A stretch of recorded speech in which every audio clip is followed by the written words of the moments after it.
पिछले दिनों की तानातानी के बाद भारत और मालदीव अब कुछ पास पास आते हुए दिखाई दे रहे हैं। दरअसल मालदीव ने अपने 28 द्वीपों को भारत को सौंपने का फैसला किया है। अब से मालदीव के इन 28 द्वीपों पर पानी सप्लाई और सीवर से जुड़ी परियोजनाओं पर काम करने और इसकी देखरेख की जिम्मेदारी भारत सरकार की होगी। मालदीव के राष्ट्रपति मोहम्मद मुइज़ू ने खुद इस फैसले की घोषणा की है। बता दें कि मालदीव की चीन से करीबी रही है, लेकिन इन दिनों राष्ट्रपति मुइज़ू को चीन से जितनी मदद मिलने की उम्मीद थी उतनी मिल नहीं पा रही है। ऐसे में मालदीव ने अब भारत का रुख किया है।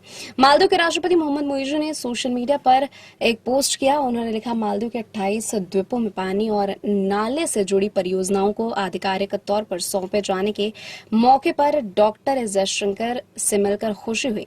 हमेशा मालदीव की मदद करने के लिए मैं भारत सरकार और खासतौर पर प्रधानमंत्री नरेंद्र मोदी का धन्यवाद करता हूं। बता दें कि मालदीव में करीब 1190 द्वीप हैं, जिनमें से 200 द्वीपों पर ही उनकी आबादी है। 150 द्वीप ऐसे हैं जिन्हें पर्यटन के लिए विकसित किया गया है। अब स्थिति ये होने वाली है कि 200 में से 28 द्वीपों की व्यवस्था भारत के हाथ में आ जाएगी। ऐसे में सवाल उठता है कि आखिर क्या वजह है कि सिर्फ पानी और सीवर की साफ सफाई के लिए मुइज़ू ने 28 द्वीपों की व्यवस्था भारत को क्यों सौंप दी है। दरअसल मालदीव में होटलों और रिजॉर्टों के लिए कूड़ा फेंकने के सख्त नियम हैं।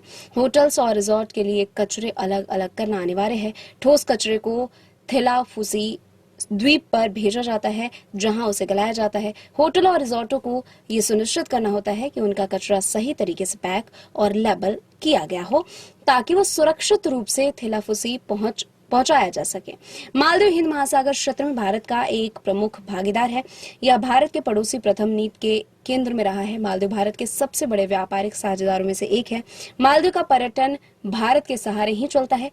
विदेश मंत्री एस जयशंकर ने तीनों दिनों की मालदीव यात्रा पर चीन की पैनी नजर थी। चीन की सरकारी अखबार ग्लोबल टाइम्स ने लिखा कि चीनी विशेषज्ञों ने कहा कि चीन मालदीव के साथ बहुत खास संबंध या सहयोग की इच्छा नहीं रखता है, जबकि भारत इस इलाके में अपने प्रभुत्व के लिए चीन को एक डर के तौर पर पेश करता है।